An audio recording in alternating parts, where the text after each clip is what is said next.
draft went just as you thought it might, right? I mean, the big headline is LSU goes 1-2. Pretty extraordinary. That's never happened in an MLB draft before, that a school, and they won the national championship, gets the pitcher and another player taken 1-2. Pretty cool. Yeah, Paul Skeens was the right-handed pitcher who was MVP of the College World Series, and I did a story recently. I think he's the second best pitching prospect in draft history, going back to 1965. I think the only guy you could put ahead of him is Steven Strasburg, and there's some guys who think he's better than Strasburg. So he went number one in the Pirates. And then Dylan Cruz, the outfielder, who's probably the best hitter in this year's draft and, has some athleticism, some power. He went number two for the Nationals, and we went from there. Great job last night on the MLB Network, Jim. It was terrific coverage, and you seem to know everything about every prospect that was taken. The Cubs at 13 take Matt Shaw, the shortstop from Maryland, maybe a guy who plays second base, good with the bat. He also, predictably, sounds like a really bright young guy, wants to be on a fast track to the majors, like Nico Horner, like a guy that he maybe has been compared to. What do you think about that pick, and how fast will the track be? Yeah, it's funny. You took the words out of my mouth because I was going to compare him to Nico Horner. I don't think he's as good defensively as Nico, and I do think he is more of a second baseman, but I think he could move quick. I mean, he's, hit, his entire career at Maryland. And, look, Maryland's got, I think it's 380 to center. So, a lot of guys hit at Maryland. I think I want to say he's their career home run leader. But he went to the Cape Cod League last year. He won the batting championship with wood bats. He won the MVP award, facing good competition. And, I think that really kind of cemented him as a first-round pick. The more we got closer to the draft, the more it seemed like he was moving up and up boards. It's just people really believe in the bat. I think he's going to hit for average. He's got some power. He can run, too. I think he's got some base stealing ability. It'll be interesting, with Nico and Dansby there, where exactly, Matt Shaw fits. But I do think he's going to move quickly. I do think he's the type of player that, probably is in the big leagues within a couple of years. I think that 2025 is very realistic for him. He'll probably be one of the earlier college hitters to get to the big leagues. So the White Sox then take Jacob Gonzalez, the shortstop from Ole Miss. Obviously, left-handed bat, but we heard he's not necessarily a great athlete, not fast anyway. Yeah, it was kind of hard to figure out where to put him, in the mock drafts and the first-round projections. I mean, there was some talk he could go as high as 5 to the Twins, even as recent as a couple days ago. And, he was a little bit tough to figure out. I mean, look, this guy's played well for 3 years at Ole Miss. He won a College World Series championship last year. He started at shortstop for the U.S. Collegiate National Team for 2 years. But he's a below-average runner. It's not quick feet. It's more instinctive defense than super rangy defense at shortstop. And I think that's where teams struggled with him a little bit, and why I don't know if you really slide when you go 15th in the draft. But, and he performed, like I said, for 3 years in the SEC. But I think, projecting, is he quick enough to play second, or is he more of a third baseman? Those questions, people we're still trying to figure out. I mean, I'm sure the White Sox will do what would make sense for everybody, which is you run him out there at shortstop and you see how it looks, and then if that doesn't look good, you put him in a different position. But I do think this guy has played well for 3 years in the toughest conference in the country, a very proven college performer. And I think it's a good value where the White Sox got him. He's just not that, even though he played shortstop and he played shortstop for Team USA, it's not that classic, quick, twitchy shortstop. And then if he moves to third base, I do think, and I'm sure the White Sox are among them, there are clubs that believe, it could be 20-25 home run power, and that's fine. That'll play at third base. So it'll be interesting to see where he winds up defensively. Both teams stayed in the SEC for the second round and picked pitchers who were coming off Tommy John. Jackson Wiggins from Arkansas for the Cubs, Grant Taylor, the right-hander from LSU for the White Sox. This is a thing, Jim. I think people look at the Tommy John surgery as just maybe a rite of passage before you become a major league pitcher.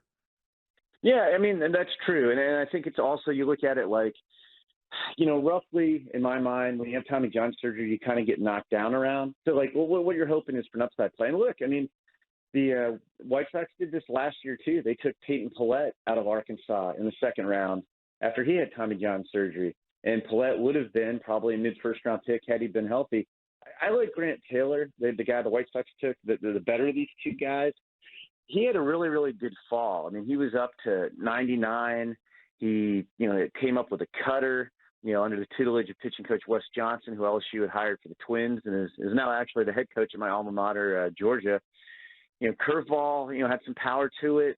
Hadn't thrown a lot of changeups, but in the fall, I mean, guys thought Grant Taylor looked like he was going to be a first-round pick, and he blew out right before the season started. And, it goes to show you how deep that LSU team was. I mean, they lost a potential first-round pick, and they also lost some other pitchers, too. They had a bunch of pitching injuries, and they still won the national title. Wiggins is more raw. He's a guy who's, been kind of in and out of the Arkansas rotation and not a lot of strikes in the past, but he's 94 to 99. He's got a slider that's mid-80s up to 89. He's got a changeup that has good fade and tumble, even has a curveball too. So he's got stuff. It's just there's not a history of throwing strikes. But, he was a guy who was making some progress in the fall too. And before he got hurt, guys were saying, look, I mean, with the body and the size and the stuff, I mean, we're talking about a 6'6", 225-pound guy here with power stuff. He could have been a first-round pick had he stayed healthy. So it's, one, you're right on the Tommy John. People feel like pitchers come back from that most of the time, and they're pretty encouraged. So you feel, it's not as if the guy had a shoulder injury that you worry about more. And two, it's just a pure upside play that you're getting a guy who, both these guys potentially could have been first-round picks, and you got them late in the first round. I mean, late in the second round is what I mean. What is there a signability issue with him because he could go back to LSU if he wanted? No, I mean, my rule of thumb is, I mean, in a typical draft with the bonus pools, I mean, teams try to nail down the signability because you need to know not only the guy's going to sign, but what he's going to cost, how much money you have to apply to your other picks. Because if you go more than 5% over your bonus pool, you start losing first-round picks. I know nobody ever does that. And so my rule of thumb is, I mean, there'll be one or two guys who don't sign or maybe fail a physical or something. But if you're getting drafted, especially on the first day, the team knows it's going to sign you, and the team probably already knows what they're going to sign you for. So no, I don't think either one of these. It's funny, Jay Johnson from LSU, the coach, was doing the draft broadcast with us and did a great job. And he was sitting next to us. It was funny though. He did wince a little bit when Grant Taylor got picked, and I was asking about it afterward. And I think in a perfect world, you would have liked to keep Grant Taylor. Wins might be strong. He just kind of reacted. Like, I don't know that he thought Grant Taylor was necessarily going that high. But the flip side of that is, Grant Taylor got hurt, I think in February, late January, early February, right before the season started. So he was pushing, even if he came back, normal progression, you're coming back April, May. And, we had a guy in this year's draft, Tanner Witt from Texas, who I loved out of high school. I thought he had a chance to be a first-round pick this year. He looked like that his first 2 years at Texas, but he had Tommy John surgery last year. And he came back a little bit too quick this year and really struggled. And Jay was saying that Taylor just didn't want to be, kind of cited that situation. And I think it makes sense. He probably would not have pitched very much at LSU.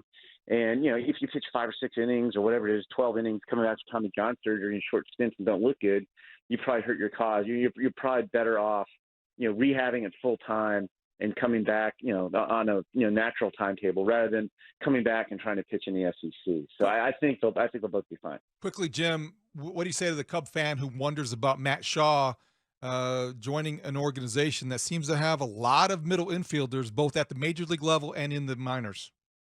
Yeah, you don't worry about that because, again, even if he moves quick, he's probably 2 years away. Who knows what the team looks like in 2 years? I know they've got Warner and Swanson, but you're just simply trying, especially in the first round, I think, to get the best players possible. And look, if Dansby Swanson's a repeated All-Star and Nico Horner continues to play well and Matt Shaw develops into a really good prospect and you have no place to play him, you can always trade him for something good. There's never been a case where a team has had so much talent that they haven't been able to do anything with all of it. So you just take the best player, I think, in the first round, and they thought that was Matt Shaw.